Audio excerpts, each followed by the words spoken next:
Brought to you by WikiVidi.com. Reinhold Niebuhr. Karl Paul Reinhold Niebuhr was an American theologian, ethicist, commentator on politics and public affairs, and professor at Union Theological Seminary for more than 30 years. Niebuhr was one of America's leading public intellectuals for several decades of the 20th century, and received the Presidential Medal of Freedom in 1964. A public theologian, he wrote and spoke frequently about the intersection of religion, politics, and public policy, with his most influential books including Moral Man and Immoral Society and The Nature and Destiny of Man, the second of which Modern Library ranked one of the top 20 non-fiction books of the 20th century. Andrew Bacevich labeled Niebuhr's book The Irony of American History the most important book ever written on U.S. foreign policy. Historian Arthur Schlesinger Jr. described Niebuhr as the most influential American theologian of the 20th century, and Time posthumously called Niebuhr the greatest Protestant theologian in America since Jonathan Edwards, starting as a minister with working-class sympathies in the 1920s, and sharing with many other ministers a commitment to pacifism and socialism. His thinking evolved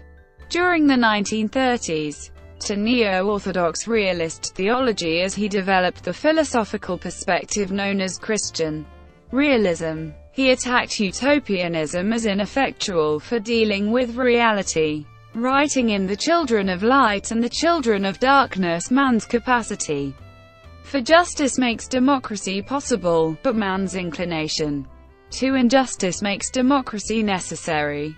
Niebuhr's realism deepened after 1945 and led him to support American efforts to confront Soviet communism around the world.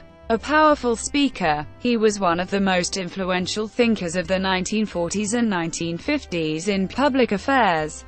Niebuhr battled with religious liberals over what he called their naive views of the contradictions of human nature and the optimism of the social gospel, and battled with the religious conservatives over what he viewed as their naive view of Scripture and their narrow definition of true religion. During this time he was viewed by many as the intellectual rival of John Dewey.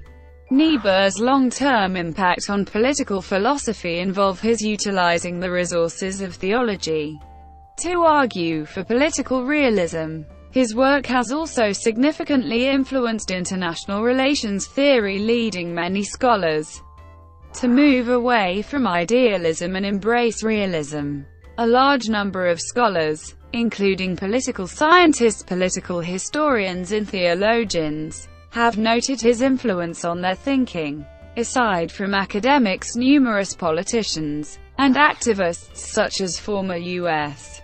Presidents Barack Obama and Jimmy Carter, Thomas Edison, Miles Horton, Martin Luther King Jr., Hillary Clinton, Hubert Humphrey, Dean Acheson, James Comey, Madeleine Albright, and John McCain have also cited his influence on their thought. Recent years have seen a renewed interest in Niebuhr's work, in part because of Obama's stated admiration for Niebuhr. In 2017, PBS released a documentary on Niebuhr, titled In American Conscience: The Reinhold Niebuhr Story. Aside from his political commentary, Niebuhr is also known for having composed the Serenity Prayer, a widely recited prayer which was popularized by Alcoholics Anonymous. Niebuhr was also one of the founders of both Americans for Democratic Action and the International Rescue Committee, and also spent time at the Institute for Advanced Study at Princeton. He was also the brother of another prominent theologian, H. Richard Niebuhr. Early life and education. Niebuhr was born in Wright City, Missouri, the son of German immigrants Gustav Niebuhr and his wife, Lydia. His father was a German evangelical pastor. His denomination was the American branch of the established Prussian Church Union in Germany. It is now part of the United Church of Christ. The family spoke German at home. His brother H. Richard Niebuhr also became a famous theological ethicist, and his sister Hulda Niebuhr became a divinity professor in Chicago. The Niebuhr family moved to Lincoln, Illinois in 1902 when Gustav Niebuhr became pastor of Lincoln's Street, John's German Evangelical Synod Church. Reinhold Niebuhr first served as pastor of a church when he served from April to September 1913 as interim minister of St. John's following his father's death. Niebuhr attended Elmhurst College in Illinois, and graduated in 1910. He studied at Union Theological Seminary in Webster Groves, Missouri where, as he admitted, he was deeply influenced by Samuel D. Press in biblical and systematic subjects, and Yale Divinity School where he earned a Bachelor of Divinity degree in 1914, and a Master of Arts degree the following year. He always regretted not taking a doctorate. He said that Yale gave him intellectual liberation from the localism of his German-American upbringing. Marriage and family. In 1931 Niebuhr married Ursula Keppel Compton. She was a member of the Church of England, and was educated at Oxford University in theology and history. She met Niebuhr while studying for her master's degree at Union Theological Seminary. For many years she was on faculty at Barnard College where she helped establish and then chaired the Religious Studies Department. The Niebuhrs had two children, Christopher Niebuhr and Elizabeth Niebuhr Sifton. Ursula Niebuhr left evidence in her professional papers at the Library of Congress showing that she co-authored some of her husband's later writings. Detroit. In 1915 Niebuhr was ordained a pastor. The German Evangelical Mission Board sent him to serve at Bethel Evangelical Church in Detroit, Michigan. The congregation numbered 66 on his arrival and grew to nearly 700 by the time he left in 1928. The increase reflected his ability to reach people outside the German-American community and among the growing population attracted to jobs in the booming automobile industry. In the early 1900s, Detroit became the fourth largest city in the country, attracting many black and white migrants from the rural South as well as Jewish and Catholic ethnics from Eastern and Southern Europe.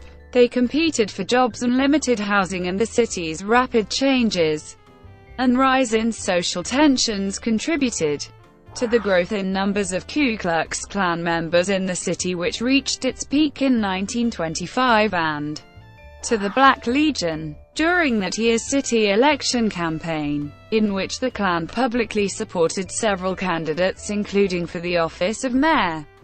Niebuhr spoke out publicly against the Klan to his congregation, describing them as one of the worst specific social phenomena which the religious pride of a people has ever developed. Only one of their several candidates gained a seat on the city council, and Charles Bowles, the mayoral candidate, was defeated. World War I. As America entered the World War in 1917, Niebuhr was the unknown pastor of a small German-speaking congregation in Detroit. All German-American culture in the United States and nearby Canada came under attack for suspicion of having dual loyalties. Niebuhr repeatedly stressed the need to be loyal to America and won an audience in national magazines for his appeals to the German Americans to be patriotic. Theologically, he went beyond the issue of national loyalty as he endeavored to fashion a realistic ethical perspective of patriotism and pacifism.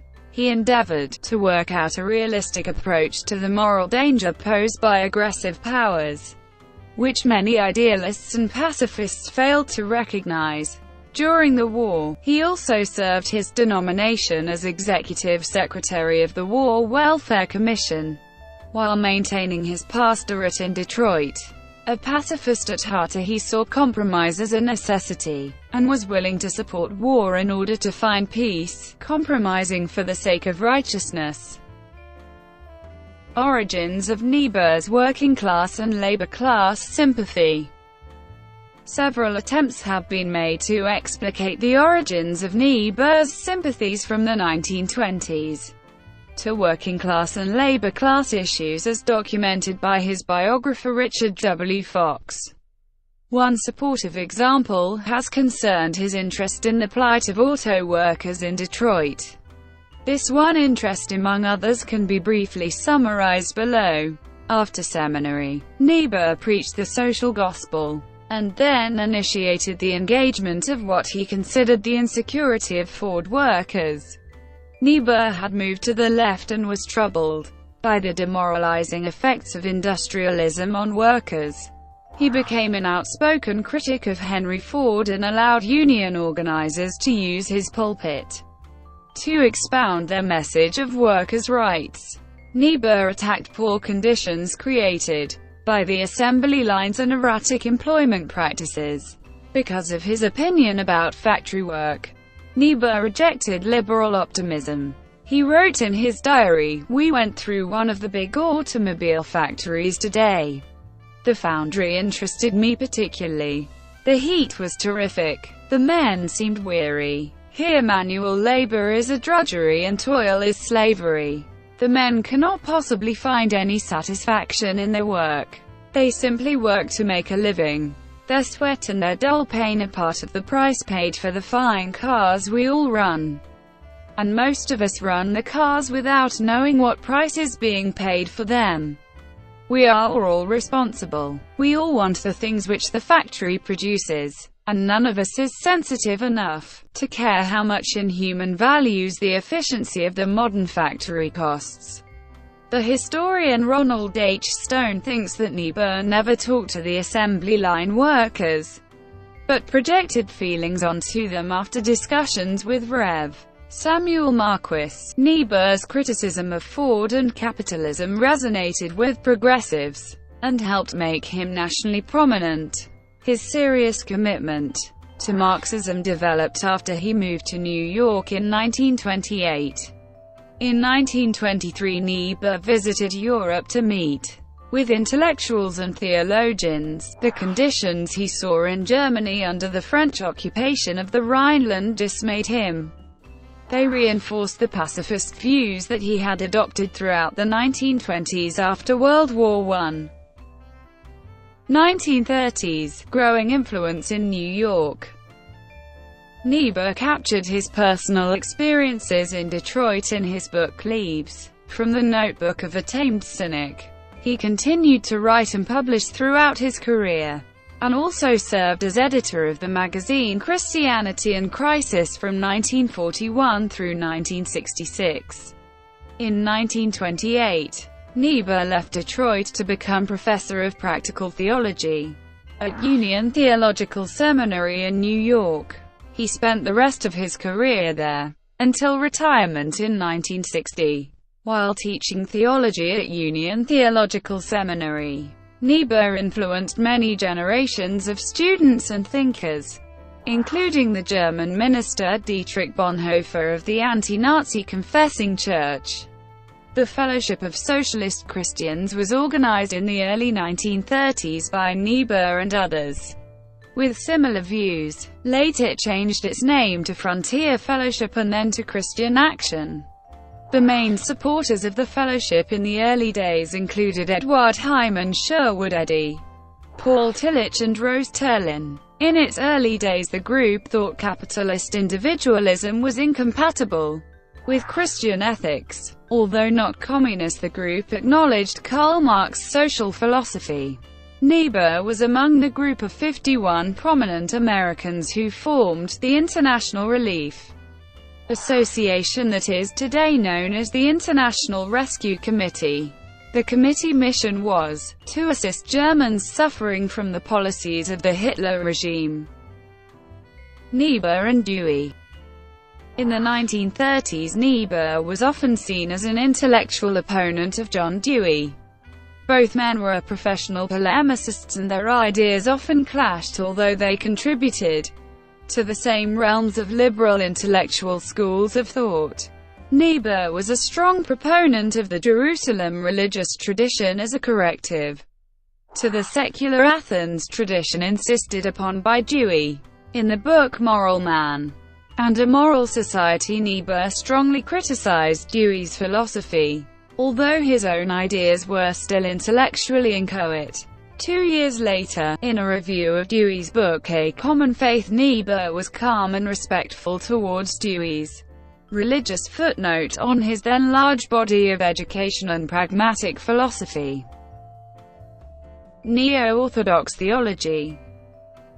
In 1939, Niebuhr explained his theological odyssey. In the 1930s, Niebuhr worked out many of his ideas about sin and grace, love and justice, faith and reason, realism and idealism, and the irony and tragedy of history, which established his leadership of the Neo-orthodox movement in theology.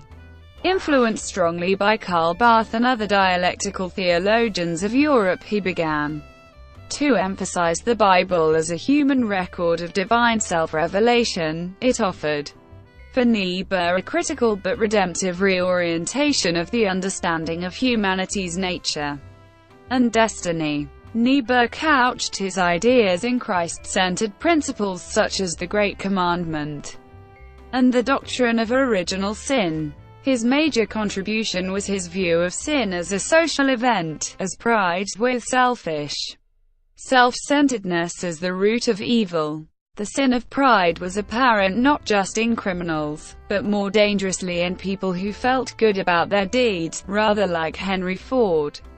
The human tendency to corrupt the good was the great insight he saw manifested in governments, business democracies, utopian societies and churches. This position is laid out profoundly in one of his most influential books, Moral Man and Immoral Society. He was a debunker of hypocrisy and pretense, and made the avoidance of self-righteous illusions the center of his thoughts.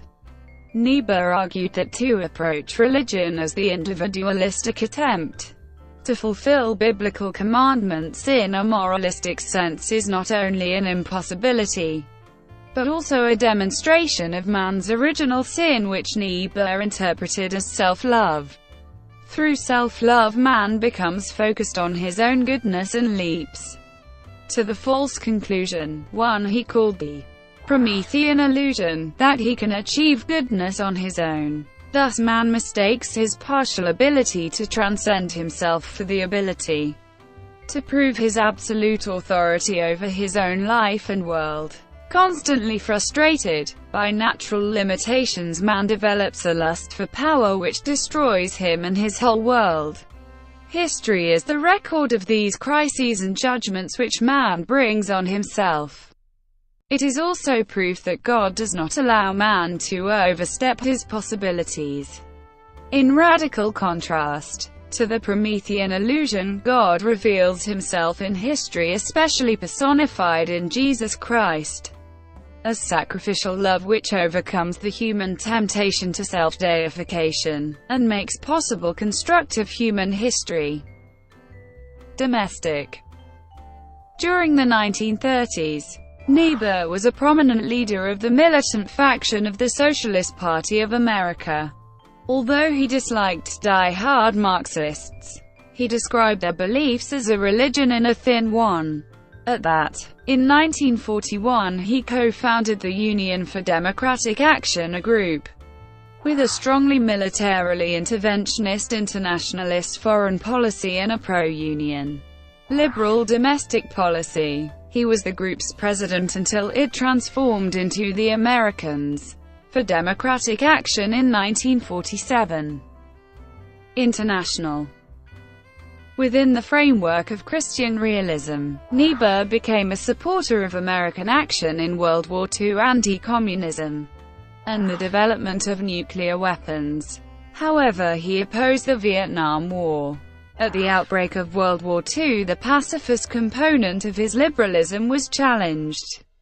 Niebuhr began to distance himself from the pacifism of his more liberal colleagues, and became a staunch advocate for the war. Niebuhr soon left the Fellowship of Reconciliation, a peace-oriented group of theologians and ministers, and became one of their harshest critics.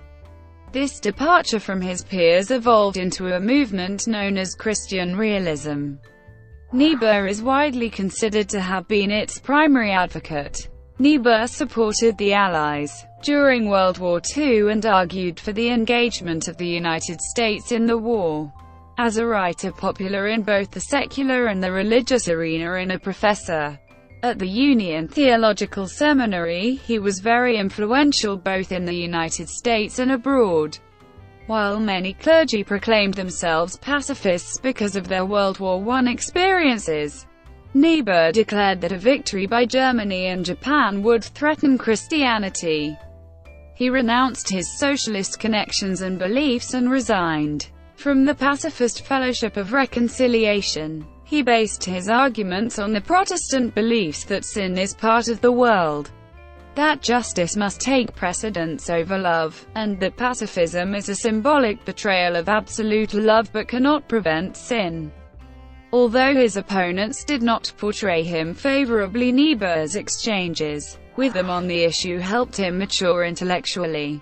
Niebuhr debated Charles Clayton Morrison, editor of the Christian Century magazine, about America's entry into World War II.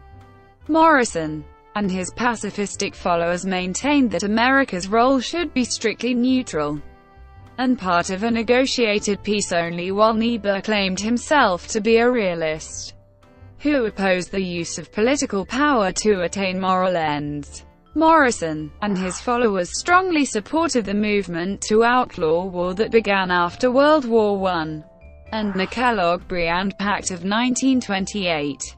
The pact was severely challenged by the Japanese invasion of Manchuria in 1931. With his publication of Moral Man and A Moral Society, Niebuhr broke ranks with a Christian Century and supported interventionism and power politics. He supported the re-election of President Franklin D. Roosevelt in 1940, and published his own magazine Christianity and Crisis. In 1945, however, Niebuhr charged that use of the atomic bomb on Hiroshima was morally indefensible. Arthur M. Schlesinger Jr. explained Niebuhr's influence. Traditionally, the idea of the frailty of man led to the demand for obedience to ordained authority. But Niebuhr rejected that ancient conservative argument. Ordained authority, he showed, is all the more subject to the temptations of self-interest, self-deception and self-righteousness. Power must be balanced by power. He persuaded me, and many of my contemporaries, that original sin provides a far stronger foundation for freedom and self-government than illusions about human perfectibility. Niebuhr's analysis was grounded in the Christianity of Augustine and Calvin, but he had nonetheless a special affinity with secular circles. His warnings against utopianism, messianism, and perfectionism strike a chord today. We cannot play the role of God to history, and we must strive as best we can to attain decency, clarity, and proximate justice in an ambiguous world. Niebuhr's defense of Roosevelt made him popular among liberals. As the historian Morton White noted, the contemporary liberals' fascination with Niebuhr, I suggest, comes less from Niebuhr's dark theory of human nature and more from his actual political pronouncements, from the fact that he is a shrewd, courageous, and right-minded man on many political questions. Those who applaud his politics are too liable to turn then to his theory of human nature, and praise it as the philosophical instrument of Niebuhr's political agreement with themselves. But very few of those whom I have called atheists for Niebuhr follow this inverted logic to its conclusion. They don't move from praise of Niebuhr's theory of human nature to praise of its theological ground. We may admire them for drawing the line somewhere, but certainly not for their consistency. After Joseph Stalin signed the Molotov-Ribbentrop Pact with Adolf Hitler in August 1939, Niebuhr severed his past ties with any fellow traveler organization having any known communist leanings. In 1947, Niebuhr helped found the Liberal Americans for Democratic Action, His ideas influenced George Kennan, Hans Morgenthau, Arthur M. Schlesinger Jr. and other realists during the Cold War on the need to contain communist expansion. In his last cover story for Time magazine, Whittaker Chambers said of Niebuhr, "Most U.S. liberals think of Niebuhr as a solid socialist who has some obscure connection with Union Theological Seminary that does not interfere with his political work.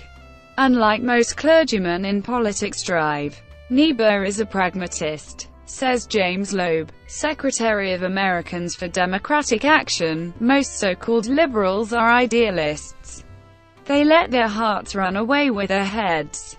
Niebuhr never does. For example, he has always been the leading liberal opponent of pacifism. In that period before we got into the war when pacifism was popular, he held out against it steadfastly. He is also an opponent of Marxism. In the 1950s, Niebuhr described Senator Joseph McCarthy as a force of evil, not so much for attacking civil liberties as for being ineffective in rooting out communists and their sympathizers. In 1953 he supported the execution of the Rosenbergs, saying, "Traitors are never ordinary criminals, and the Rosenbergs are quite obviously fiercely loyal communists. Stealing atomic secrets is an unprecedented crime." Views on race, ethnicity, and other religious affiliations. His views developed during his pastoral tenure in Detroit, which had become a place of immigration, migration, competition, and development as a major industrial city. During the 1920s, Niebuhr spoke out against the rise of the Ku Klux Klan in Detroit, which had recruited many members threatened by the rapid social changes. The Klan proposed positions that were anti-black, anti-Jewish, and anti-Catholic. Niebuhr's preaching against the Klan, especially in relation to the 1925 mayoral election, gained him national attention. Niebuhr's thoughts on racial justice developed slowly after he abandoned socialism. Niebuhr attributed the injustices of society to human pride and self-love, and believed that this innate propensity for evil could not be controlled by humanity. But he believed that a representative democracy could improve society's ills. Like Edmund Burke, Niebuhr endorsed natural evolution over imposed change and emphasized experience over theory. Niebuhr's Burkean ideology, however, often conflicted with his liberal principles, particularly regarding his perspective on racial justice. Though vehemently opposed to racial inequality, Niebuhr adopted a conservative position on segregation, while after World War II most liberals endorsed integration. Niebuhr focused on achieving equal opportunity. He warned against imposing changes that could result in violence. The violence that followed peaceful demonstrations in the 1960s forced Niebuhr to reverse his position against imposed equality. Witnessing the problems of the northern ghettos later caused him to doubt that equality was attainable. Catholicism. Anti-Catholicism surged in Detroit in the 1920s in reaction to the rise in the number of Catholic immigrants from Southern Europe. Since the early 20th century, it was exacerbated by the revival of the Ku Klux Klan, which recruited many members in Detroit.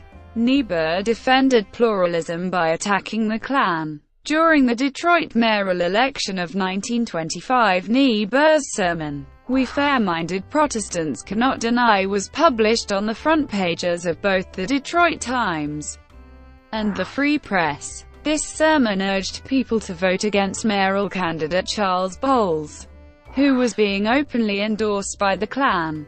The Catholic incumbent John W. Smith won by a narrow 30,000 votes. Niebuhr preached against the Klan and helped to influence its decline in political power in Detroit. Niebuhr preached Martin Luther King Jr. In the letter from Birmingham jail, Martin Luther King Jr. wrote, "Individuals may see the moral light and voluntarily give up their unjust posture, but As Reinhold Niebuhr has reminded us, groups tend to be more immoral than individuals. King drew more heavily upon Niebuhr's social and ethical ideals than on anyone else. King invited Niebuhr to participate in the Third Selma to Montgomery March in 1965. And Niebuhr responded by telegram, "Only a severe stroke prevents me from accepting. I hope there will be a massive demonstration of all the citizens with conscience in favor of the elemental human rights of voting and freedom of assembly." 2 years later, Niebuhr defended King's decision to speak out against the Vietnam War, calling him one of the greatest religious leaders of our time. Niebuhr asserted, "Dr. King has the right, and a duty as both a religious and a civil rights leader, to express his concern in these days about such a major human problem as the Vietnam War." Of his country's intervention in Vietnam, Niebuhr admitted, "For the first time I fear I am ashamed of our beloved nation." Judaism. As a young pastor in Detroit, he favored conversion of Jews to Christianity, scolding evangelical Christians who were anti-Semitic or ignoring them. He spoke out against the un-Christ-like attitude of Christians and what he described as his fellow Christians' Jewish bigotry. His 1933 article in the Christian Century was an attempt to sound the alarm within the Christian community over Hitler's cultural annihilation of the Jews. Eventually his theology evolved to the point where he was the first prominent Christian theologian to argue it was inappropriate for Christians to seek to convert Jews to their faith. As a preacher, writer, leader and advisor to political figures, Niebuhr supported Zionism and the development of Israel. His solution to anti-Semitism was a combination of a Jewish homeland, greater tolerance, and assimilation in other countries.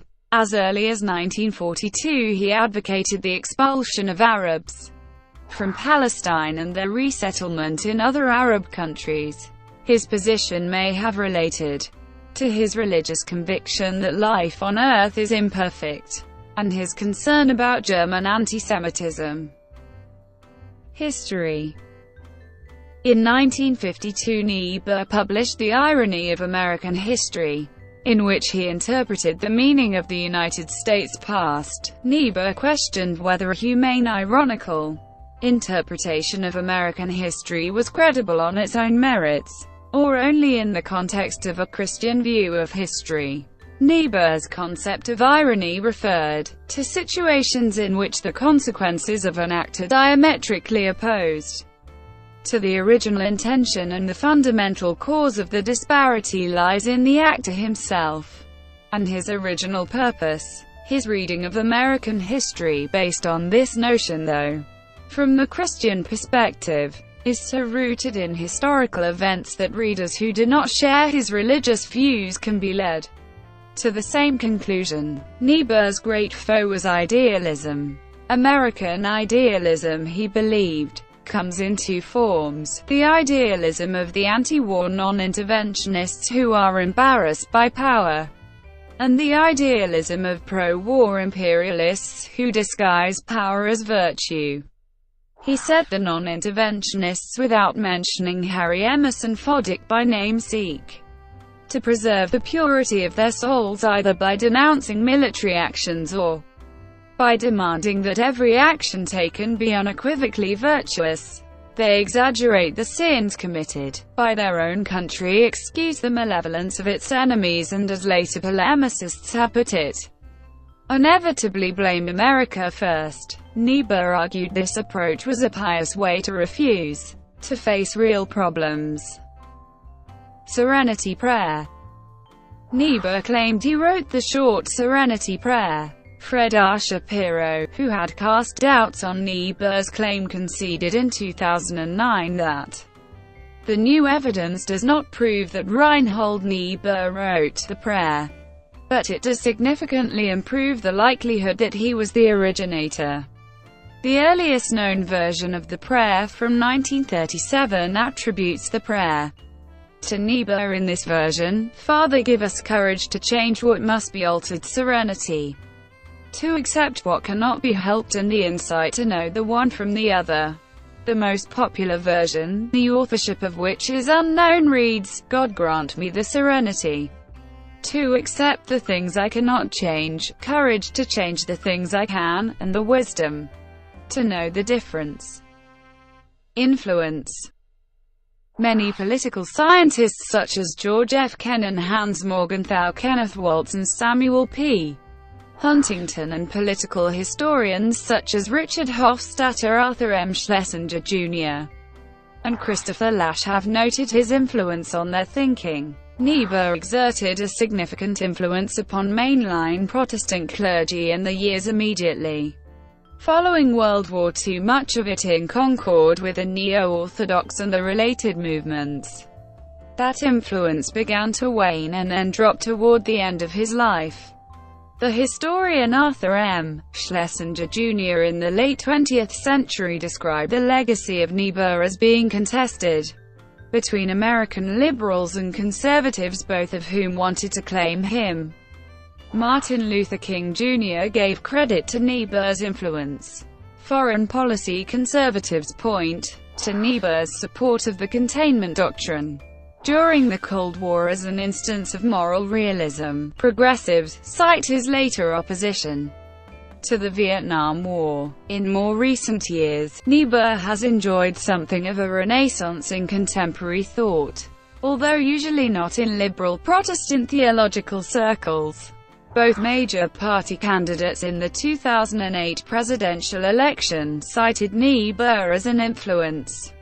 Senator John McCain, in his book Hard Call, celebrated Niebuhr as a paragon of clarity about the cost of a good war. President Barack Obama said that Niebuhr was his favorite philosopher and favorite theologian. Slate magazine columnist Fred Kaplan characterized Obama's 2009 Nobel Peace Prize acceptance speech a faithful reflection of Niebuhr. Kenneth Waltz's seminal work on international relations theory, Man, the State and War, includes many references to Niebuhr's thought. Waltz emphasizes Niebuhr's contributions to political realism, especially the impossibility of human perfection. Andrew Bacevich's book The Limits of Power, The End of American Exceptionalism refers to Niebuhr 13 times. Bacevich emphasizes Niebuhr's humility and his belief that Americans were in danger of becoming enamored of U.S. power. Other leaders of American foreign policy in the late 20th century and early 21st century have acknowledged Niebuhr's importance to them, including Jimmy Carter, Madeleine Albright, and Hillary Clinton. Personal style. Niebuhr was often described as a charismatic speaker. The journalist Alden Whitman wrote of his speaking style, "He possessed a deep voice and large blue eyes. He used his arms as though he were an orchestra conductor. Occasionally one hand would strike out with a pointed finger at the end to accent a trenchant sentence. He talked rapidly and without notes, yet he was adroit at building logical climaxes, and in communicating a sense of passionate involvement in what he was saying." Brought to you by WikiVidi.com. Would you like to know more?